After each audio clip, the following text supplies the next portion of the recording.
નમસ્કાર વિદ્યાર્થી મિત્રો, હું છું વિકી બામણિયા. વિદ્યાર્થી મિત્રો, માર્ચ 2023માં મતલબ કે 20 માર્ચ 2023ના રોજ જે લોકો વિજ્ઞાનનું પેપર આપવા માટે જવાના છે અને ધોરણ 10 ની અંદર છે એ વિદ્યાર્થીઓ અહીંયા કોમેન્ટ કરીને કહેતા હતા કે સર તમે ગુજરાતીના વિડીયો પર જે 7,500 લાઇકનો ટાર્ગેટ આપ્યો હતો એ કમ્પ્લીટ થઈ ગયો, તો હવે વિજ્ઞાનના આઈએમપી અમને ક્યારે મળશે? તો આજે તમારી માટે ગુડ ન્યૂઝ છે, તમને વિજ્ઞાનના આઈએમપી આ વિડીયોની અંદર મળી જશે. મતલબ કે 4 ગુણના કયા પ્રશ્ન અગત્યના છે, 3 ગુણના કયા પ્રશ્ન અગત્યના છે, સાથે સાથે 2 ગુણ માટે કયા કયા પ્રકરણ ઇમ્પોર્ટન્ટના છે, એ કેવી રીતે તૈયાર કરવાના અને હેતુલક્ષી પ્રશ્ન ક્યાંથી તૈયાર કરવાના, મતલબ કે આખું જે તમારું વિજ્ઞાન છે એ વિજ્ઞાનની તૈયારી કેવી રીતે કરવાની એ તમને ખબર પડી જશે. કયા કયા પ્રશ્ન પર ફોકસ વધારે રાખવાનું છે, કયા પ્રશ્ન શોર્ટ વાળા છે કે જે આ વર્ષે આવવાની મહત્તમ શક્યતા વાળા છે, એનું સંપૂર્ણ ડિસ્કશન આપણે આ વિડીયોની અંદર કરવાના છે. તો તમારે જે લિસ્ટ જાણવું હોય, કયા પ્રકરણમાંથી કયા પ્રશ્ન અગત્યના છે એ જાણવું હોય તો આ વિડીયોને અંત સુધી જોતા રહો.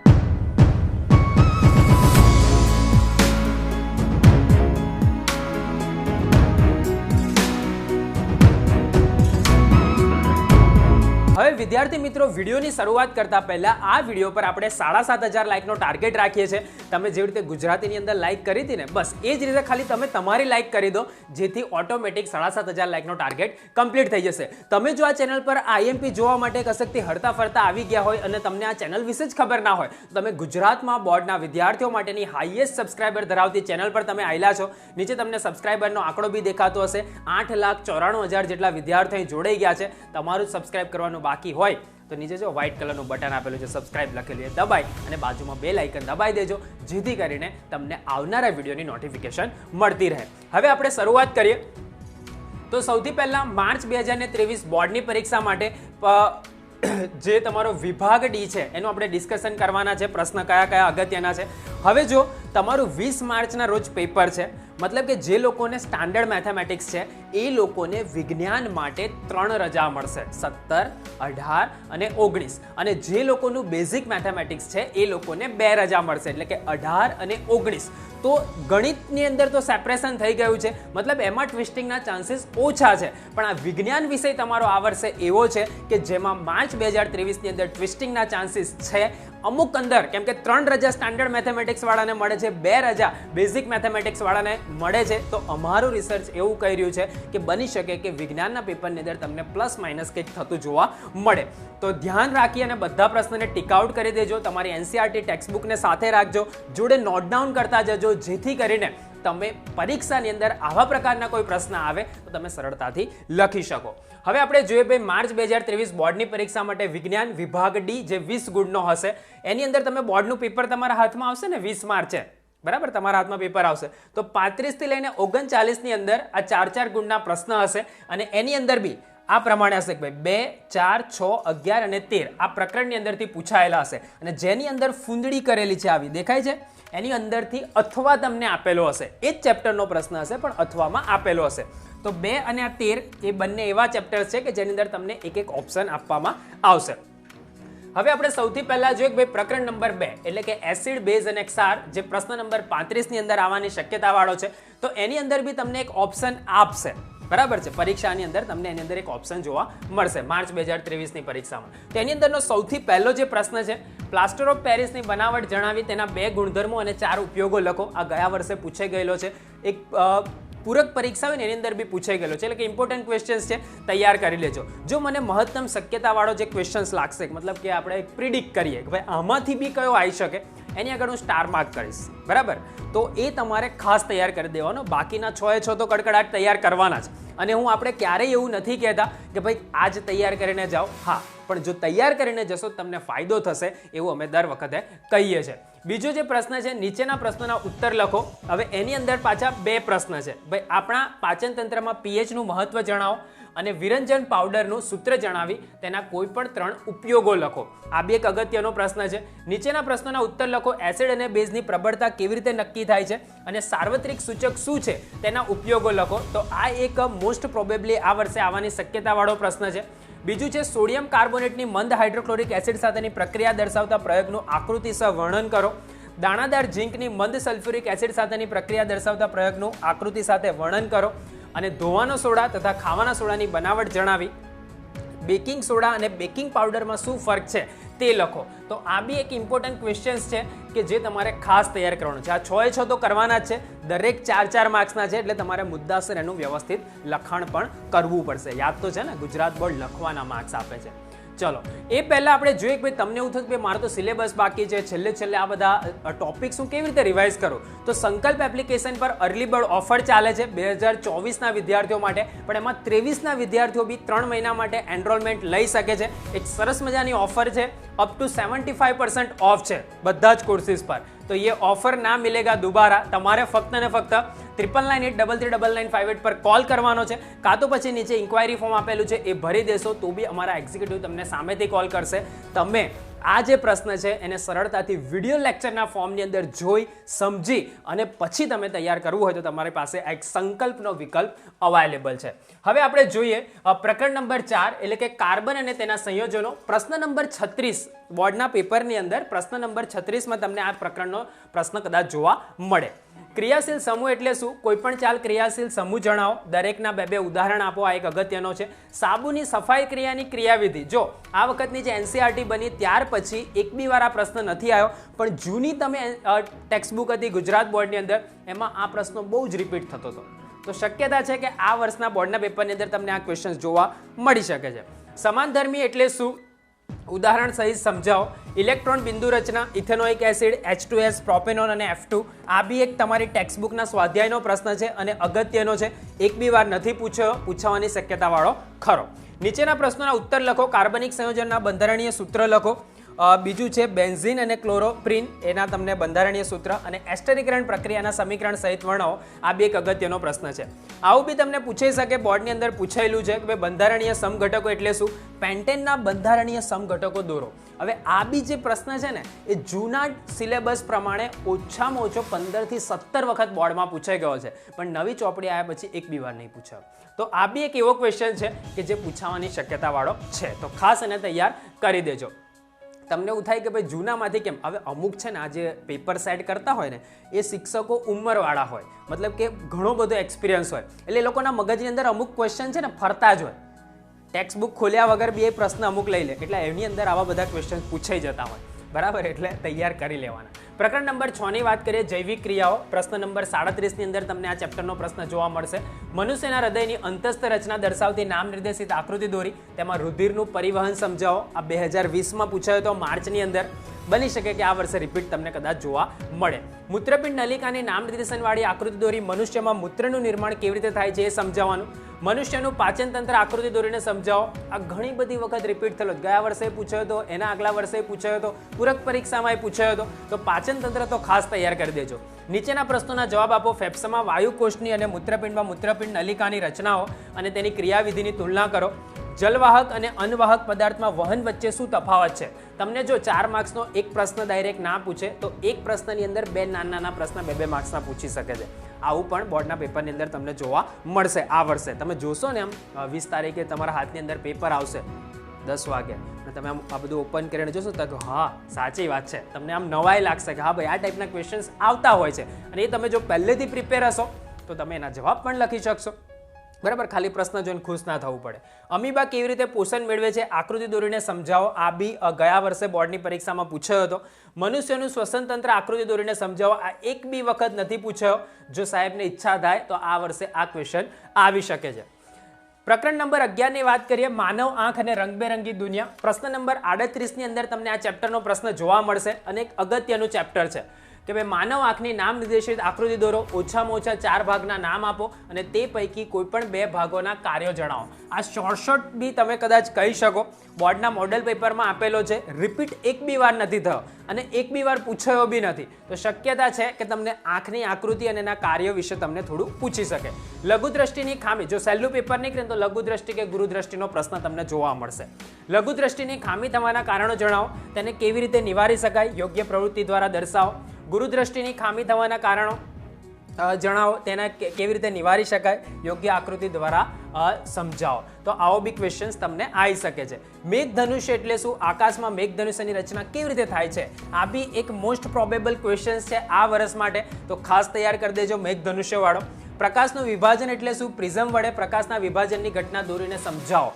તો આ બી છે ગયા વર્ષે પૂછાયો હતો, એના એક પૂરક પરીક્ષામાં બી પૂછાયો હતો. અને બોર્ડને છે ને એક પેટર્ન ગમતી હોય છે કે અમુક ક્વેશ્ચન એ રિપીટ કરે, અમુક ક્વેશ્ચન રિપીટ કરે. તો આવા બધા કેવા હોય, ઉડી ઉડીને આંખે વળગ્યા જશે તમારી પહેલી પરીક્ષામાં, બીજી પરીક્ષામાં, તમારે અલગ અલગ કોઈ જગ્યાએ તમે પેપર સેટ જોયા હોય તો એમાં બી આ બધા ક્વેશ્ચન્સ ઉડી ઉડીને આંખે વળગતા હોય. એ જ ક્વેશ્ચન આઈએમપી હોય અને એ જ તમને બોર્ડના પેપરની અંદર પણ જોવા મળી શકે. નીચેના પ્રશ્નોના જવાબ આપો. તારાઓ કેમ ટમટમે છે અથવા તો ગ્રહો કેમ ટમટમતા નથી? બંને તમને સમજો. આ બી એક બી વાર નથી પૂછ્યો તો પ્રોબેબિલિટી આની પણ છે. પણ આ બે મારી ટોપ પીકમાં મેં 2 ક્વેશ્ચન સિલેક્ટ કર્યા છે, બરાબર? તો ખાસ આ બધા તૈયાર કરી લેજો. પ્રકરણ નંબર 13ની વાત કરીએ કે ભાઈ વિદ્યુત પ્રવાહની ચુંબકીય અસરો. પ્રશ્ન નંબર 39માં મતલબ કે છેલ્લે તમારે પેપર લઈને સૌથી પહેલા છેલ્લો ક્વેશ્ચન જોઈ લેવાનો. આ ચેપ્ટરનો છે, ઓકે ચલો બરાબર છે. તો સરની જે વાતો છે એ બની શકે કે સાચી પડી હોય, તો સૌથી પહેલું એ ચેક કરી લેવાનું, એટલે તમારો કોન્ફિડન્સ થોડો હાઈ થઈ જશે. તો આ તમને જોવા મળશે 39 નંબરની અંદર. એમાં તમને ઓપ્શન આપેલા હશે, એ જ ચેપ્ટરનો બીજો ક્વેશ્ચન હશે. તો નામ નિર્દેશનવાળી આકૃતિ દોરી, વિદ્યુત જનરેટર અથવા તો વિદ્યુત મોટર, બરાબર? આ બંને ખાસ તૈયાર કરજો. અને આ વખતની પ્રિડિક્શન પ્રમાણે જોઈએ ને ભાઈ, જનરેટર કે મોટર, જનરેટર કે મોટર, તો મારી દ્રષ્ટિએ મોટર વાળો ક્વેશ્ચન્સ તમને આવી શકે છે. જનરેટર 1-2 વખત રિપીટ થઈ ગયું છે. મોટરનું પૂછી શકે, પાછળ તમને સ્પ્લિટ રિંગનું કાર્ય શું છે એવો એક ક્વેશ્ચન નાનકડું પૂછડા તરીકે તમને આપી દે, જેથી કરીને તમારો 1 માર્ક અને 3 માર્ક્સનો આ ક્વેશ્ચન થઈ જાય. તો આવું પણ પૂછવાની શક્યતા છે. સોલેનોઇડ એટલે શું? વિદ્યુત પ્રવાહ ધારિત સોલેનોઇડના લીધે ઉદ્ભવતા ચુંબકીય ક્ષેત્રની લાક્ષણિકતા જણાવો, ચુંબકીય ક્ષેત્રની આકૃતિ દોરો. આવો બી ક્વેશ્ચન અગત્યનો છે આ ચેપ્ટરમાંથી. વિદ્યુત ફ્યુઝ એટલે શું? જો સાહેબની ઈચ્છા થઈ એકદમ સહેલું પેપર કાઢવું છે તો આ ક્વેશ્ચન તમને બોર્ડના પેપરની અંદર છાપીને આપી દેશે. વિદ્યુત ફ્યુઝ એટલે શું, તે કેવી રીતે કાર્ય કરે છે, બરાબર? આકૃતિ દોરવાની વ્યવસ્થિત થોડુંક લખાણ લખી દેવાનું. નીચેના પ્રશ્નોના જવાબ આપો. ભાઈ વિદ્યુત શોર્ટ સર્કિટ ક્યારે થાય અને અર્થિંગ વાયરનું કાર્ય શું છે? ધાતુના સાધનને અર્થિંગ કરવું કેમ જરૂરી છે? આવો બી ક્વેશ્ચન્સ તમને 2 ટુકડામાં પૂછી શકે. વિદ્યુત ચુંબકીય પ્રેરણની વ્યાખ્યા આપો. આ બોર્ડમાં રિપીટ થયેલો ક્વેશ્ચન્સ છે, મોડેલ પેપરમાં બી હતો, બોર્ડમાં બી પૂછાઈ ગયેલો છે, એટલે ખાસ તૈયાર કરજો. અને એનસીઈઆરટીની ટેક્સ્ટબુકના સ્વાધ્યાયમાં પણ છે. તો તાંબાના વાયરના ગુજરાને ગેલ્વેનોમીટર સાથે જોડવામાં આવ્યું અને 3 કન્ડિશન છે કે ભાઈ ગુજરાની અંદર ધકેલીએ ગજિયા ચુંબકને, ગુજરાનીમાંથી બહાર કાઢીએ અને ગુજરાની અંદર સ્થિર રાખીએ તો ગેલ્વેનોમીટરમાં શું થશે એટલું જ ખાલી લખવાનું અને તમારા 4 માર્ક્સ લઈ જવાના, બરાબર? તો આટલો સરળ ક્વેશ્ચન્સ તમને છે. તો આ તમારો વિભાગ ડી કમ્પ્લીટ થઈ ગયો. તો મેં તમને ટોટલ 30 પ્રશ્ન આપ્યા છે, અલગ અલગ 5 ચેપ્ટરના, અને એ ચેપ્ટરના 6 પ્રશ્ન લેખે ગણો તો 30 ક્વેશ્ચન્સ થશે. એની અંદર જ તમારા 20 માર્ક્સ ક્યાં છુપાયેલા છે, તો ખાસ અને તૈયાર કરી લેજો, જેથી કરીને બોર્ડની પરીક્ષામાં એમાંનો કોઈ પ્રશ્ન આવે તો તમે સડસડાટ એને લખી શકો અને પૂરેપૂરા માર્ક્સ કવર કરી શકો. હવે આપણે જોઈએ કે માર્ચ 2023 બોર્ડની પરીક્ષામાં વિભાગ સી જે છે એની અંદર જે 24 ગુણના 3 માર્ક્સના પ્રશ્ન પૂછાય છે 8, એ કયા ચેપ્ટર્સમાંથી આવી શકે અને કેવા પ્રશ્ન આવી શકે? તો એમની અંદર તમે જોશો તો બોર્ડના પેપરમાં 27 થી 34 નંબરના પ્રશ્ન તમને જોવા મળશે. પ્રત્યેકના 3 ગુણ છે, એટલે કે 3 માર્ક્સના પ્રશ્ન હશે. 8 તમને પૂછશે. કયા કયા ચેપ્ટરમાંથી? તો એક તો પહેલું, ત્રીજું, ત્રીજામાં તમને ઓપ્શન્સ મળશે, 7, 8, 9માં ઓપ્શન મળશે, 10માં ઓપ્શન મળશે, 12 અને 14. આ પ્રકરણના તમારે 3 ગુણના પ્રશ્ન આ વર્ષ માટે કરવાના છે. ઓકે, તો કરજો તૈયાર બોર્ડની બ્લુપ્રિન્ટ પ્રમાણે. એ પહેલાં તમારી માટે એક ગુડ ન્યૂઝ છે કે ભાઈ તમે 20 તારીખે બોર્ડનું પેપર આપવાના છો. સ્ટાન્ડર્ડ મેથેમેટિક્સ હોય તમારું કે બેઝિક મેથેમેટિક્સ હોય, પણ વિજ્ઞાનનું પેપર તો બધાને કોમન છે, બરાબર? તો આપણે 18 અને 19 આ 2 માર્ચના જે દિવસ છે, 18 માર્ચ અને 19 માર્ચ, રાત્રે 9 વાગે આપણે વિજ્ઞાનનું વાવાઝોડું કરવાના છે. ટોટલ 2 આવશે વિડીયો અલગ અલગ, તો તમારે એને અટેન્ડ કરવાનું છે. તો તમારા હેતુલક્ષી જે બી પ્રિડિક્ટેબલ હોય એ તમને બીજા દિવસે કેવા આવી શકે છે એ તમને આ સેશનમાં જાણવા મળશે. તમારું થોડું રિવિઝન થઈ જશે, તમારી થોડી પ્રેક્ટિસ થઈ જશે, એવું સેશન અરેન્જ કરેલું છે. ગયા વર્ષનું તમે વાવાઝોડાના સેશનના વિડીયો જુઓ, એના પર લાખોની સંખ્યામાં વ્યૂઝ હતા અને હજારોની સંખ્યામાં વિદ્યાર્થીઓ જોડાતા હતા લાઈવમાં. આ વર્ષે પણ જોડાશે. તમે એને મિસ ના કરતા એટલું ખાલી મારે તમને કહેવું છે. તો ભાઈ બોર્ડ પરીક્ષાના દરેક પેપર માટે હશે, પણ આ વિજ્ઞાનનું કહું છું કે ભાઈ 18 અને 19 માર્ચે રાત્રે 9 વાગે તમને આ જોવા મળશે. ઓકે, તો બધા આવજો. આવશો ને? યસ ઓર નો? હા હોય તો પછી મને નીચે કોમેન્ટ કરીને કહો. હવે આપણે જોઈએ કે ભાઈ વિભાગ સી માટે કયા ચેપ્ટર અગત્યના છે. તો પ્રકરણ નંબર 1, રાસાયણિક પ્રક્રિયાઓ અને સમીકરણો, જે તમારો 27 નંબરના ક્વેશ્ચનની અંદર તમને જોવા મળશે. વિઘટન પ્રક્રિયાના પ્રકાર જણાવી, કોઈ પણ 2 પ્રક્રિયાના એક ઉદાહરણ સમીકરણ સાથે જણાવો. આવું બી પૂછાઈ શકે. આ બી એક રિપીટ થવાના ચાન્સીસ છે. ઓલરેડી એકવાર પૂછાઈ ગયેલો છે, રિપીટ થવાના ચાન્સીસ છે. ભાઈ પદાર્થ એક્સનું દ્રાવણ દિવાલ ધોળવા માટે વપરાય છે, વપરાય છે? પદાર્થ X નું નામ આપો, પદાર્થ X નું રાસાયણિક સૂત્ર લખો, પદાર્થ X ની પાણી સાથેની રાસાયણિક પ્રક્રિયાનું સમીકરણ લખો. આવો ક્વેશ્ચન તમને આવી શકે છે. એક 3 નાના ક્વેશ્ચન્સ છે, લખી દેવાના એટલે 3 માર્ક તમારા રોકડા. ઉષ્માક્ષેપક અને ઉષ્માશોષક પ્રક્રિયા એટલે શું? ઉદાહરણ આપો. અને શ્વસન એ ઉષ્માક્ષેપક પ્રક્રમ છે એ સમજાવો. આ બી એક મોસ્ટ પ્રોબેબલ ક્વેશ્ચન્સ છે, એક બી વાર પૂછાયો નથી પણ ટેક્સ્ટબુકનો છે, એનસીઆરટીની તમારા સ્વાધ્યાયમાં આપેલો છે, તો પૂછાવાની શક્યતા પણ છે. વિઘટન પ્રક્રિયા અને સંયોગીકરણ વિરુદ્ધ પ્રક્રિયા શા માટે કહેવામાં આવે છે? આ પ્રક્રિયા માટેના સમીકરણો લખો. અને આ બી એક ક્વેશ્ચન્સ આવે એવો છે આ વખત માટે કે જ્યારે તમે લીડ ટુ નાઇટ્રેટ અને પોટેશિયમ આયોડાઇડના દ્રાવણને મિશ્ર કરો છો ત્યારે કેવા રંગના અવક્ષેપ મળે છે? તે પદાર્થનું નામ, આ પ્રક્રિયાને સંતુલિત રાસાયણિક સમીકરણ અને આ પ્રક્રિયાનો પ્રકાર જણાવો. આટલું સિમ્પલ. મતલબ કે કોઈ એક પ્રક્રિયા આપી હશે, એમાંથી તમને 3 નાના ક્વેશ્ચન્સ પૂછ્યા હશે, એ ક્વેશ્ચન્સના જવાબ તમે આપી દેશો એટલે તમારા 3 માર્ક્સ રોકડા. તો આવા ક્વેશ્ચન્સ આવવાની શક્યતા છે આ જે કેમિસ્ટ્રીના જે તમારા ચેપ્ટર છે ને એની અંદરથી, તો ખાસ અને તૈયાર કરી લેજો. પ્રકરણ નંબર 3 એટલે કે ધાતુ અને અધાતુમાં પ્રશ્ન નંબર 28 તમને જોવા મળશે, 28ના અથવામાં 28, અને બંને તમને પ્રકરણ 3ના જોવા મળશે. કોપર ધાતુના શુદ્ધિકરણ માટેની વિદ્યુત વિભાજનની રીત આકૃતિ દોરીને સમજાવો. આ ગયા વર્ષે બી પૂછાયો હતો, એના એક પૂરક પરીક્ષામાં બી પૂછાયો હતો, અને જૂના સિલેબસમાં બી ઢગલો વખત પૂછાઈ ગયેલો ક્વેશ્ચન્સ છે, તો આને ખાસ તૈયાર કરી લેજો. નીચેના પ્રશ્નોના જવાબ આપો. ભાઈ, ઉભયગુણી ઓક્સાઇડ એટલે શું? ઉદાહરણ આપો. કારણ આપો કે એલ્યુમિનિયમ ખૂબ જ પ્રતિક્રિયાત્મક ધાતુ છે, તેમ છતાં રસોઈના વાસણો બનાવવા માટે વપરાય છે. આ બી એક મોસ્ટ પ્રોબેબલ ક્વેશ્ચન્સ છે, તો તૈયાર કરી લેજો. મેગ્નેશિયમ ક્લોરાઇડ એટલે કે MgCl2 ના નિર્માણ અને ઇલેક્ટ્રોનની આપલે દ્વારા સમજાવો. સંયોજન X અને એલ્યુમિનિયમનો ઉપયોગ રેલવેના પાટાઓ જોડવા માટે થાય છે. સંયોજન X ઓળખો. આ પ્રક્રિયા કયા નામથી ઓળખાય છે? આ પ્રક્રિયાનું રાસાયણિક સમીકરણ લખો. તો આ બી એક મોસ્ટ પ્રોબેબલ ક્વેશ્ચન્સ છે, તો ખાસ તૈયાર કરજો. 3 આગળ મેં સ્ટાર માર્ક કર્યા છે.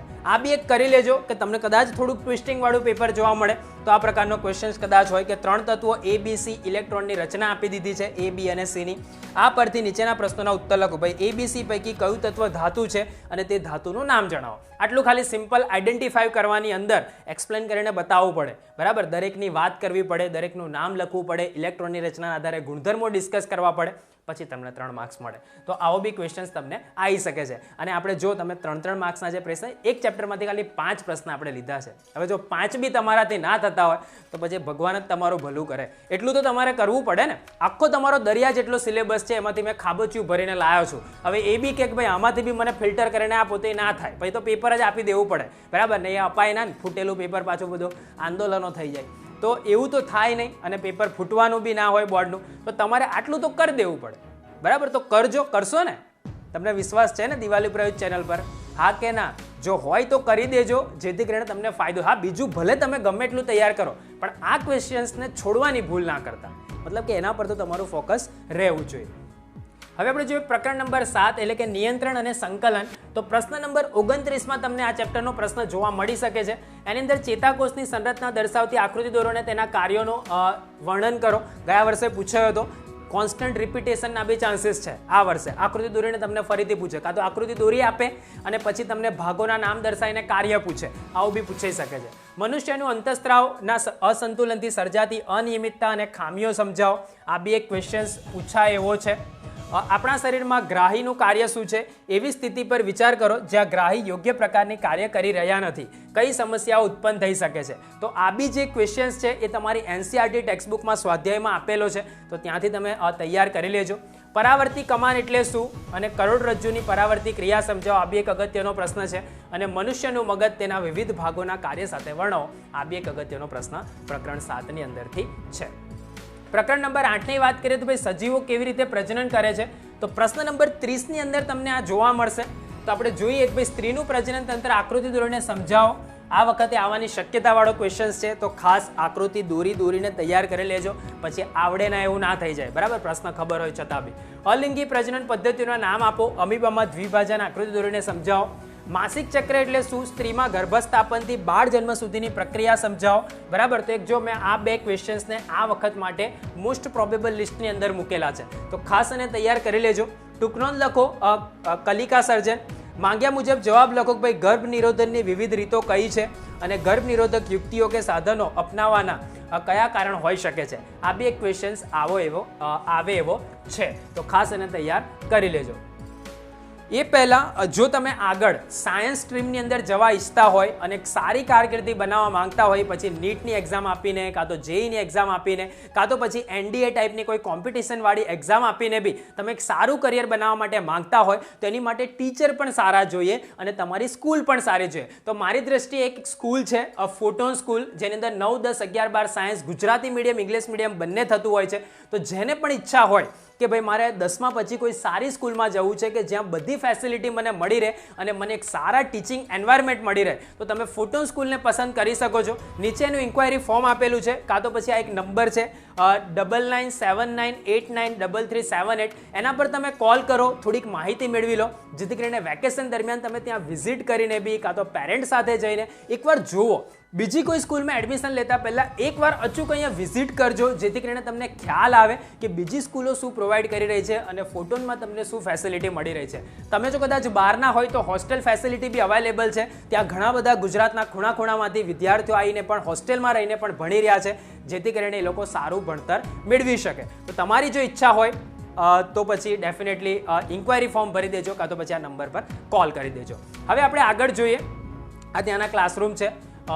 કોઈને કદાચ હોય કે ભાઈ ક્લાસરૂમ કેવા છે, જો યુનિફોર્મ બી આમ જોરદાર છે, તમને મજા આવે, તમને પ્રાઉડ ફીલ થાય એ ટાઈપનો યુનિફોર્મ છે. કોલ કરીને ઇન્ક્વાયરી લઈ લેજો એટલે તમને ત્યાંથી વધારે ડિટેલ્સ મળી જશે. પ્રકરણ નંબર 9ની વાત કરીએ, આનુવંશિકતા અને ઉદ્ધ વિકાસ. પ્રશ્ન નંબર 31ની અંદર તમને આ જોવા મળશે. આમાં તમને ઓપ્શન આપશે, બરાબર? તો કયો પૂછાઈ શકે કે ભાઈ માનવમાં લિંગ નિશ્ચયનની ઘટના સમજાવો, કાર્યસદ્ધ સંઘો અને રચનાસદ્ધ સંઘો એટલે શું સમજાવો. આ વર્ષે આવવાની શક્યતાવાળા છે, તફાવત સ્વરૂપે આવી શકે કાં તો ક્વેશ્ચન સ્વરૂપે આવી શકે, પણ તૈયાર કરજો. આનુવંશિક લક્ષણો અને ઉપાર્જિત લક્ષણો ઉદાહરણ આપીને સમજાવો. લક્ષણો કેવી રીતે જનીનના નિયંત્રણ હેઠળ હોય છે, મતલબ કે DNAના નિયંત્રણ હેઠળ કેમ હોય છે, એવું તમારે એક્સપ્લેન કરવાનું છે. આ એક ક્વેશ્ચન છે કે જે આવે એવો છે, બોર્ડમાં પૂછાઈ ગયેલો છે, રિપીટ થવાના ચાન્સીસ છે. રમેશને 2 પુત્રી છે, તેની પત્ની માયા ગર્ભવતી છે. રમેશ પુત્ર મહેચ્છાના લીધે માયાને ગર્ભ પરીક્ષણ કરાવવા માટે દબાણ કરે છે, ભાઈ સોનોગ્રાફી દ્વારા. પુત્ર કે પુત્રીના જન્મ માટે જવાબદાર કોણ, પિતા કે માતા?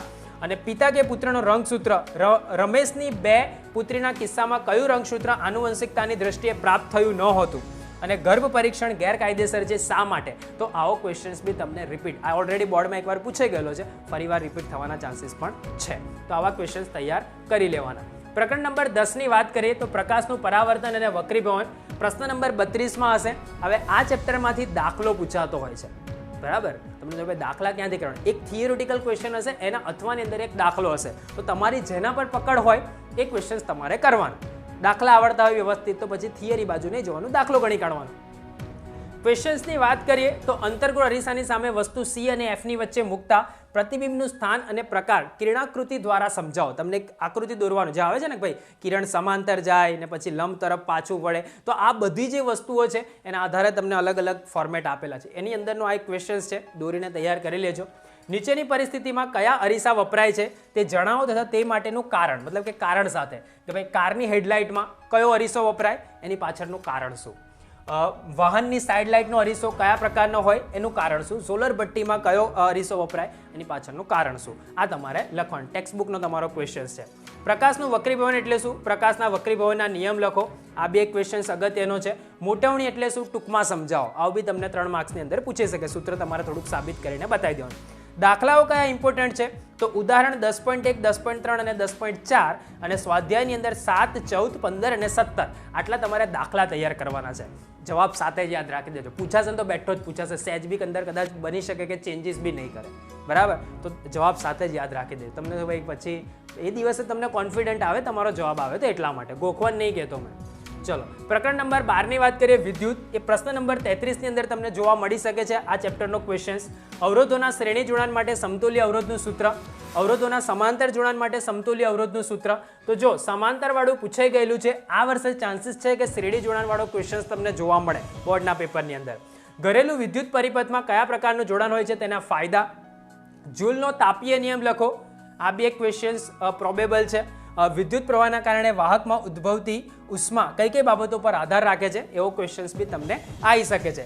દાખલા તમને કયા પૂછાય તો ભાઈ ઉદાહરણ, આની અંદરથી દાખલો કદાચ કોઈક વાર આવી જાય, કદાચ એવું થાય ને સાહેબને ઈચ્છા થાય કે મેં દાખલો પૂછવો છે, ક્વેશ્ચન નહીં પૂછો તો પૂછી શકે. તો ઉદાહરણ 12.3, 12.7, 12.8 અને 12.10 અને સ્વાધ્યાયની અંદર 6, 12, 14, 15 અને 16 આટલા તમારે ખાસ તૈયાર કરવાના છે. હવે આપણે પ્રકરણ નંબર 14 ની વાત કરીએ, ઉર્જાના સ્ત્રોતો. તેની અંદર પ્રશ્ન નંબર 34, મતલબ કે તમારો વિભાગ સી માં છેલ્લો ક્વેશ્ચન આ ચેપ્ટરનો હશે. જળ વિદ્યુત પ્લાન્ટનો સિદ્ધાંત લખો, તેમાં કેવી રીતે વિદ્યુત ઉત્પન્ન કરવામાં આવે છે તે સમજાવો. જળ વિદ્યુત પ્લાન્ટને કારણે ઉદ્ભવતી કોઈ પણ 3 પર્યાવરણીય સમસ્યાઓ જણાવો. બાયોગેસ શું છે, બાયોગેસનો ઉપયોગ કઈ રીતે લાભદાયી છે, આવો ક્વેશ્ચન્સ બી તમને આ વર્ષે આવવાના ચાન્સીસ છે. સૌર કુકર ઘણી બધી વખત પૂછાતું હોય છે, તો ખાસ એને તૈયાર કરજો. એની રચના, કાર્યપદ્ધતિ, સિદ્ધાંત, ફાયદા, મર્યાદા બધું જ આકૃતિ સાથે તૈયાર કરી લેવાનું, એટલે તમને એમાંનું કદાચ કોઈ ક્વેશ્ચન બનાવીને પૂછે તો આવડે. નીચેનામાંથી ઉર્જા પ્રાપ્ત કરવામાં કઈ મર્યાદાઓ છે? ભાઈ, પવન ઉર્જા, તરંગ ઉર્જા અને ભરતી ઉર્જા મેળવવી હોય તેની માટે કઈ કઈ મર્યાદાઓ છે, તો આ બી તમને પૂછાઈ શકે છે. આ એક છે આ વખતનો ટ્રેન્ડિંગ ટોપિક આધારિત ક્વેશ્ચન્સ છે, મારી નજરની અંદર આવ્યો છે. બની શકે કે કોઈ સાહેબની નજરમાં આવ્યા હોય તો તમને બોર્ડના પેપરમાં બી છાપેલો જોવા મળે. ભાઈ, સરકારની સબસિડીનો લાભ મળતો હોવાથી રાધિકાબેન પોતાના મકાનની છત પર સોલાર પેનલ લગાડે છે, તો સોલાર પેનલમાં ઉર્જાનું કયું રૂપાંતરણ જોવા મળે છે, આવો તમને ક્વેશ્ચન બનાવે. એક સોલાર સેલ દ્વારા આશરે કેટલા વિદ્યુત પાવર પેદા થાય છે, આવો બી તમને પૂછે. અને સોલર પેનલની મર્યાદાઓ જણાવો. તો આવો ક્વેશ્ચન્સ એક લેટેસ્ટ ટ્રેન્ડિંગ, કેમ કે અત્યારે જુઓ તો સોલર એનર્જીની ડિમાન્ડ વધતી જાય છે. ઘણા બધા લોકો પોતાની છત પર બી આ પ્રકારનું કરી રહ્યા છે, તો બની શકે કે સાહેબે લખાયું હોય એમના ઘેર, એમના મગજની અંદર એ હોય તો પછી ક્વેશ્ચનમાં મૂકી દે અને બોર્ડના પેપરમાં આવી જાય. તો ખાસ એને તૈયાર કરી લેજો, જેથી કરીને બોર્ડની પરીક્ષામાં આવો કોઈ ક્વેશ્ચન આવે તમે ડિસ્ટર્બ ના થાવ, એના જવાબ તમે લખી શકો. તો આ થઈ આપણી વિભાગ સી ની વાત. હવે તમને એવું થાય સર 2-2 ગુણ માટે અમારે શું કરવાનું? જો ધ્યાનથી સાંભળી લો કે વિભાગ બી તમારો 20 ગુણનો છે, 17 થી 26 નંબર, એટલે કે 2-2 ગુણના પ્રશ્ન તમને હશે. એની અંદર પ્રકરણ નંબર 2, 3, 5, 6, 8, 10, 12, 13, 15 અને 16. એની અંદર જુઓ તો એક તો 5મું, 6ઠું, 12મું અને 16મું, આમાં તમને ઇન્ટરનલ ઓપ્શન આપેલા હશે. મતલબ કે એની અંદર એ જ પ્રકરણનો પ્રશ્ન હશે, પણ અથવામાં તમને બીજો ક્વેશ્ચન, મતલબ 2 માંથી કોઈ એક તમારે લખવાનો હશે. તો આ રીતનું તમને 2-2 માર્ક્સનું પૂછાશે. એની માટે શું કરવાનું? તો ભાઈ, નીચે ડિસ્ક્રિપ્શનમાં બોર્ડના બાહુબલીના બધા જ પ્રકરણનું એક પ્લેલિસ્ટ આપેલ છે. તેમાં હેતુલક્ષી અને 2 ગુણના પ્રશ્ન કયા કયા અગત્યના છે એ જે તે ચેપ્ટરમાંથી, બરાબર? તો એ તમારે જોઈ લેવાના. નીચે ડિસ્ક્રિપ્શનમાં જેની લિંક આપેલી છે એને ઓપન કરીને જોઈ લો. 2-2 માર્ક્સના કયા ઇમ્પોર્ટન્ટ ક્વેશ્ચન્સ છે. 3 અને 4ના તો મેં તમને બતાવી દીધા, જેથી કરીને તમારી ફૂલ તૈયારી થઈ જાય. ઓબ્જેક્ટિવની તૈયારી બી તમે એ વિડીયોના માધ્યમથી કરશો તો તમને ઓબ્જેક્ટિવ બની શકે કે આવડી જશે. બોર્ડની પરીક્ષામાં તમને કંઈ ડિસ્ટર્બન્સ નહીં થાય. પણ એક વાર 2-2 વાર તમારે વિડીયોને જોવા પડશે, એના જવાબોને યાદ રાખવા પડશે, તો તમે બોર્ડની પરીક્ષામાં એમાંનો કોઈ ક્વેશ્ચન આવે તો જવાબ લખી શકશો. તો આટલું ખાલી તમે એનો ઉપયોગ કરજો.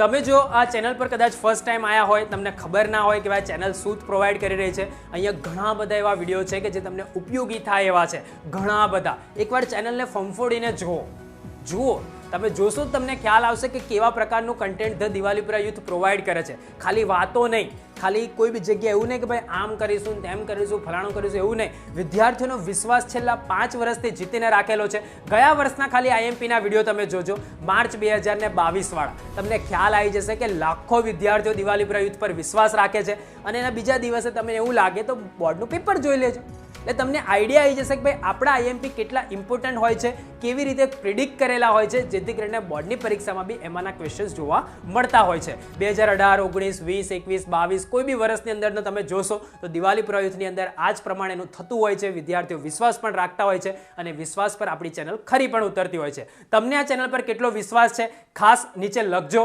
દિલ મેં દિવાલીપુરા તમે લખી દેશો તો પણ હું માની જઈશ કે તમને વિશ્વાસ પૂરેપૂરો છે અને આપણું જે બોન્ડિંગ છે એકદમ કમ્પ્લીટ છે. તમે અમારા લાઇકના ટાર્ગેટ કમ્પ્લીટ કરો. 7,500 લાઇકનો ટાર્ગેટ છે. તમારા માર્ક્સના ટાર્ગેટ અમે પૂરા કરીશું. જેવો તમે 7,500 લાઇકનો ટાર્ગેટ કમ્પ્લીટ કરી દેશો એના બીજા દિવસે તમને બેઝિક મેથેમેટિક્સ અને સ્ટાન્ડર્ડ મેથેમેટિક્સના આઈએમપી મળી જશે કે જે તમે બોર્ડની પરીક્ષામાં ઉપયોગ કરી શકશો. આવી જ રીતે કોઈક નવા વિડીયોના નવા ટોપિક સાથે મળતા રહીશું. ત્યાં સુધી આવજો.